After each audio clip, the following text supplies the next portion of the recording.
Alors, selon le New York Times, ils disent que Kill Haitians, c'est un jeu vidéo qui propose aux personnes qui jouent à ce jeu-là la possibilité de tuer autant d'Haïtiens qu'ils peuvent. Et ça, sans réfléchir. Et plus que tu tues d'Haïtiens, plus que tu obtiens des points, tu as des avantages et tout ça.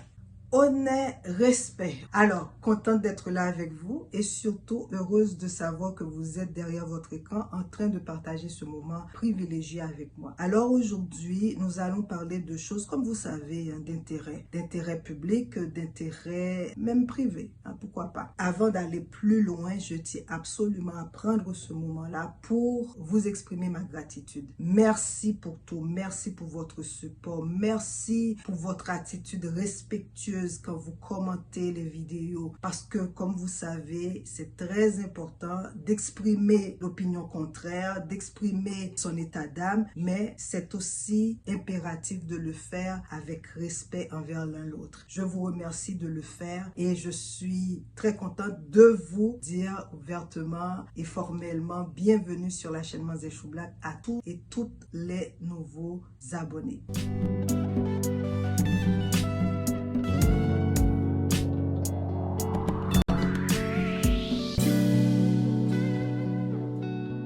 En 2003, il y a un jeu qui est sorti aux États-Unis qui s'appelle Kill Haitians. Donc, c'est une compagnie qui est basée à New York qui avait sorti ce jeu-là et ça s'appelle Vice City. Donc, c'est un jeu qui est très provocateur. L'objectif était de trouver des Haïtiens et de les abattre. Voilà un jeu que quelqu'un a jugé pertinent de créer en 2003. Donc, vous avez compris la chose, c'est que quelqu'un ou un groupe de personnes a décidé que, oh mon Dieu, l'esclavage était tellement bien d'avoir des gens qu'on peut exploiter, qu'on peut tuer, qu'on peut infliger des exactions impunément. Alors, on va faire un jeu pour justement divertir les gens et leur rappeler ce bon vieux temps. Comment vous pouvez non seulement imaginer un tel jeu, mais aussi de le mettre public à ce que des gens puissent s'arroger le droit de tuer autant d'Haïtiens qu'ils peuvent. Et on sait très bien que ces jeux ont un effet psychologique sur les individus. La compagnie d'ailleurs qui a sorti ce jeu-là l'a publié par Rockstar Games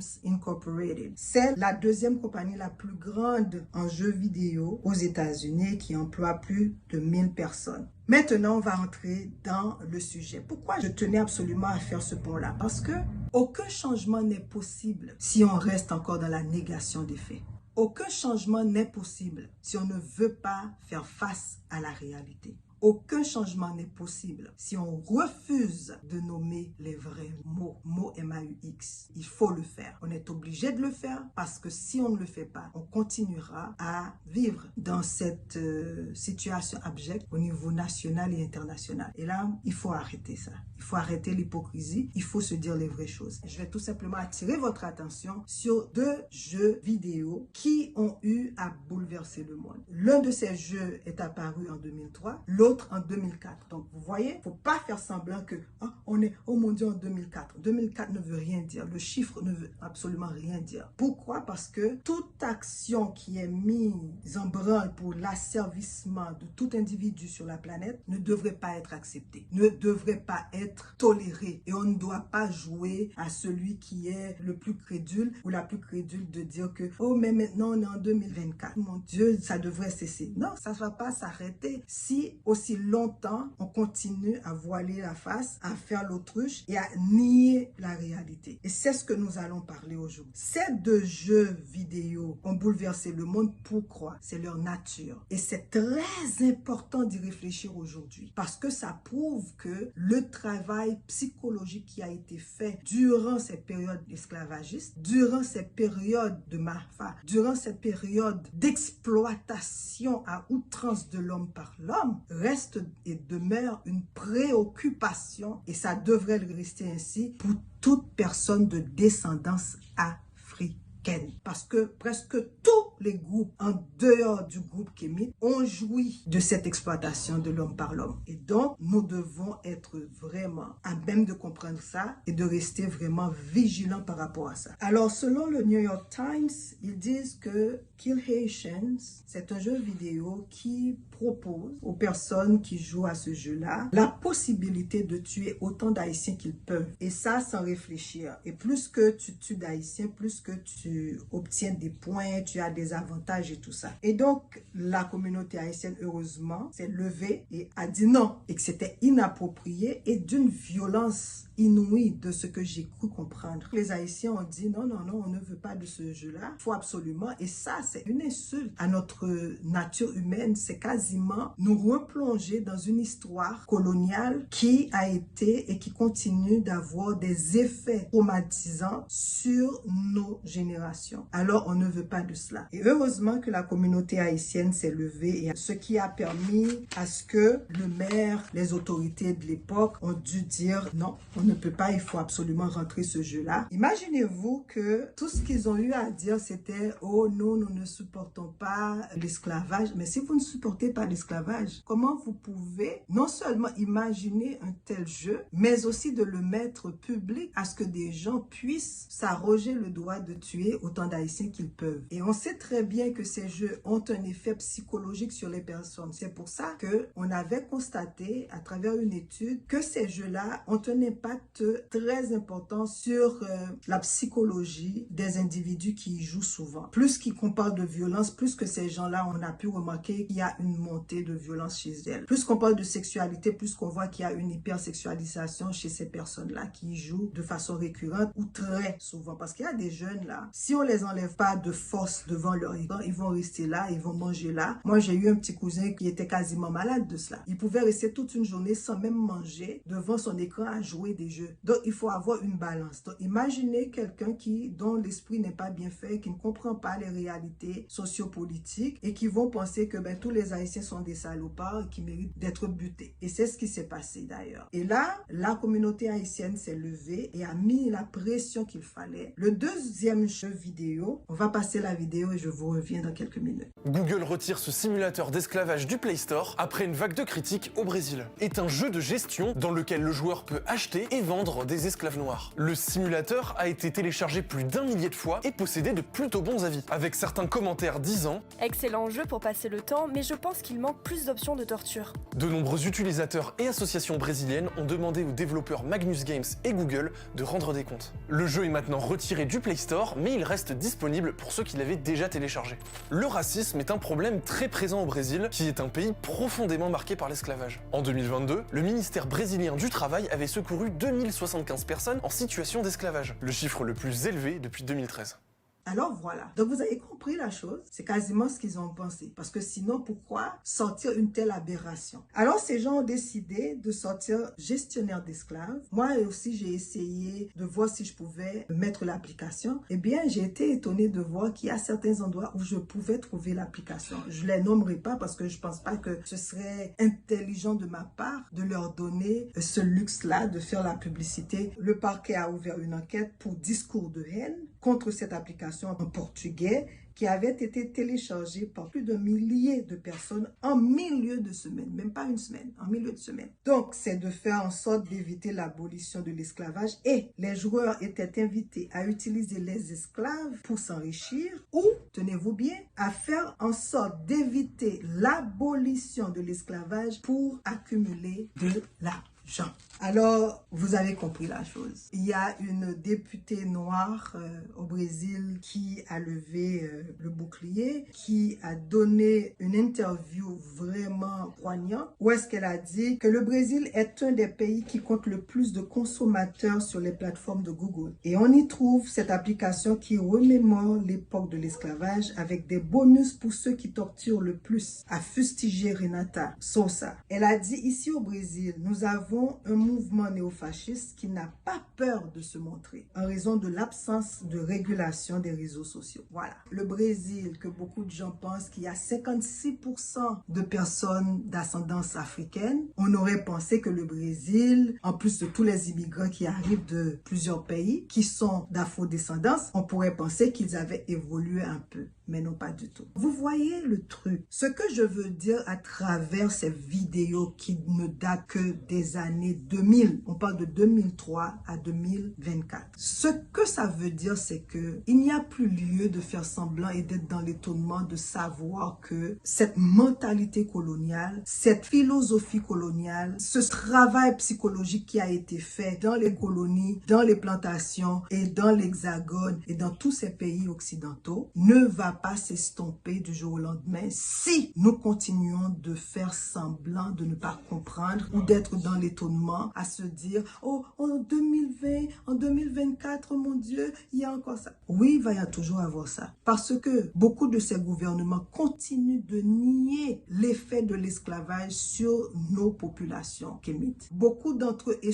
même ceux qui se disent ouverts, de gauche, de droite, de je sais pas quoi, quand il vient le temps de bien considérer et d'accepter le tort, et là vous allez voir qu'ils vont jouer avec les mots, qu'ils vont commencer par souci d'être de l'objectivité et ils vont changer les informations ou essayer de nous amadouer. Donc un tel comportement ne pourra jamais nous porter vers un changement réel de cette mentalité, de cette philosophie de conceptualisation de l'esclavage dans nos sociétés. Il y a un sérieux travail à faire et il faut faire ce travail-là. Et les séquelles perdurent dans nos communautés et dans nos pays. Et c'est pour ça qu'on va continuer à regarder la charte de mélanine qu'ils ont eu à mettre dans les colonies afin que justement que ça reste bien imprégné dans notre subconscient. Et c'est pour ça que maintenant, nous assistons à certains comportements, même chez nous, certains d'entre nous jugent nécessaire que il n'y a pas si grave que ça, on a évolué, les choses ont changé. Quelles choses qui ont été changées? Le fait de ne plus avoir de chaîne dans les pieds, alors que dans nos pays, on n'est pas maître de chez nous. Et lorsqu'on veut parler de souveraineté, lorsqu'on veut prendre notre liberté totale, et on se fait toujours marcher sur les pieds, c'est ça le changement?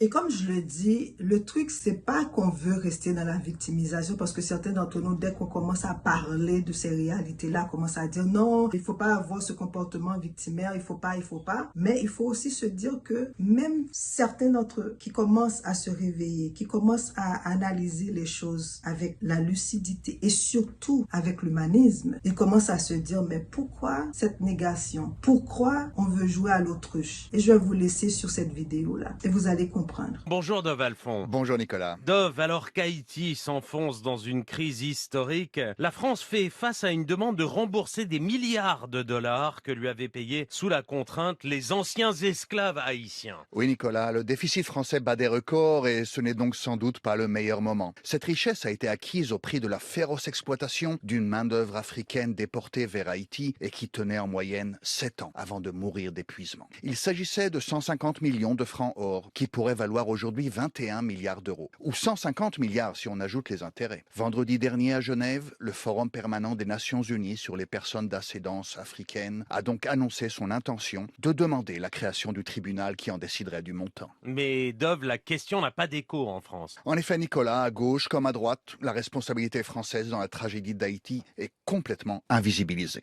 Et là, on va parler réellement de la dette de l'indépendance. Pourquoi on ne parle pas de l'esclavage? Parce que justement, les personnes qui étaient impliquées dans cette exploitation, moi je refuse de parler de commerce. Parce que moi, quand je vois commerce, ça veut dire que la personne qui devrait jouir de la chose avait sa part dedans. Les esclaves n'avaient aucun privilège là-dedans. Et on sait pourquoi. Et quand je parle n'avaient aucun privilège, on comprend que sur la plantation, et c'est ça qui a fait perdurer l'esclavage, ils ont créé des cases, des classes. Et c'est à partir de ces classes-là, psychologiquement, ils t'ont fait comprendre que certains groupes valaient plus la peine d'avoir moins de fouet, valaient plus la peine d'avoir un peu d'éducation coloniale, occidentale. Donc ces gens-là vont maintenant être en face de la majorité de ces va-nu-pieds-là, que sont mes ancêtres, que sont tes ancêtres. Puisqu'il y a eu corruption, puisqu'il y a eu certaines participations de nos frères et de nos sœurs, ils veulent l'utiliser constamment pour dire, ben voilà la situation. Il y a eu un gain de part et d'autre. Moi, je refuse de parler de commerce, je vais plutôt parler d'un groupe de personnes qui n'ont pas d'âme, qui ont décidé qu'il faut aller sur d'autres territoires, extirper les biens, extirper l'âme de ses habitants et continuer de le faire à travers maintenant des jeux vidéo à travers des discours justificatifs pour dire que, écoutez, c'était pas si pire que ça. On vous a donné l'éducation. On a fait des chemins de fer. Donc, pour avoir exploité mes ancêtres depuis plusieurs siècles, je dois vous remercier pour ces conneries-là. Alors, comme je l'ai dit, je vais vous laisser sur cette vidéo. Et j'aimerais tout simplement vous exprimer ma joie à l'idée de savoir que quand j'ai eu cet empressement-là, quand j'ai eu l'idée de créer cette chaîne, je le faisais réellement et dans le souci de mettre le pont avec tous nos frères et toutes nos sœurs du continent Alkebulan et de ces diasporas. Et là, je vais mettre aussi l'accent sur le fait que je parle des diasporas afro-descendants. Parce qu'on sait, on a été coupé du cordon ombilical de façon tragique. Alors, garder ce lien-là et de garder les racines, l'essence même de nos racines ancestrales, eh bien, je vais vous dire que ça veut dire que l'univers et nos âmes sont toujours interconnectés. Et j'ai remarqué que les sujets que je traite sont bien compris et il y a cet engouement de part et d'autre de comprendre nos réalités. Et c'est ça la chaîne Manzé Choublack. C'est de vous dire qu'on a une réalité qui est interconnectée, une réalité qui est malheureusement basée sur le Mahafa, une réalité qui fait en sorte que on est loin, mais nos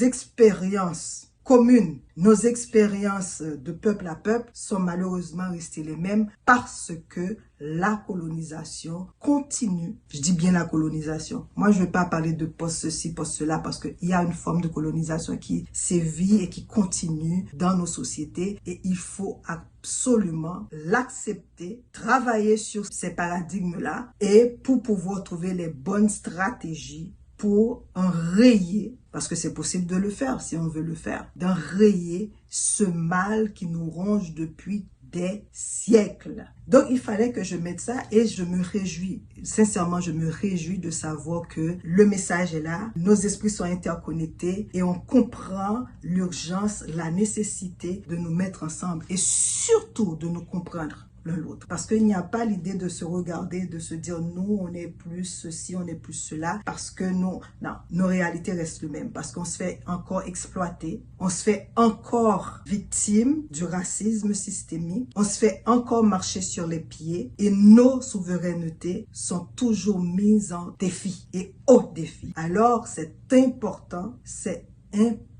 de nous mettre ensemble, d'analyser ensemble, de réfléchir ensemble, sans rester dans la mentalité de victime. Là. Parce qu'à un certain moment, il faut vivre les traumas, il faut vivre les difficultés. Mais à un moment donné aussi, il faut se libérer ici dans la tête. Nos ancêtres l'ont fait, ils nous ont enlevé les chaînes. Et certains d'entre nous, des suppôts, des individus qui n'ont pas de colonne vertébrale, ont décidé de nous remettre dans le circuit de l'exploitation mentale. Alors maintenant, notre combat de notre génération, des générations antérieures, c'est de nous mettre debout et de se dire, on va vous bombarder l'esprit avec de l'information. On va répéter, réitérer autant que possible des informations utiles afin que vous soyez à même de vous dire, hey, il y a un problème, nous devons changer la donne. Et c'est ce que nous voulons faire et je suis heureuse de voir que du nord au sud, de l'est à l'ouest du continent et de partout, nous avons compris qu'il faut absolument se mettre ensemble. L'heure est à l'unité, l'heure est à la fraternité humaine, l'heure est vraiment au réveil et aux actions appropriées. Alors voilà, s'il vous plaît, prenez le temps de commenter cette vidéo. Dites-moi ce que vous en pensez réellement. Est-ce qu'on a avancé socialement? Est-ce qu'on a avancé internationalement par rapport à cette mentalité bien travaillée? Est-ce qu'il y a eu progrès? Est-ce qu'il y a possibilité de mieux faire? Alors j'attends tout en commentaire. Eh bien, je ne vais pas vous laisser comme ça. Continuez de faire le travail, partager les vidéos, les commenter et surtout de mettre le petit pouce bleu. Ça réchauffe le cœur. À la prochaine.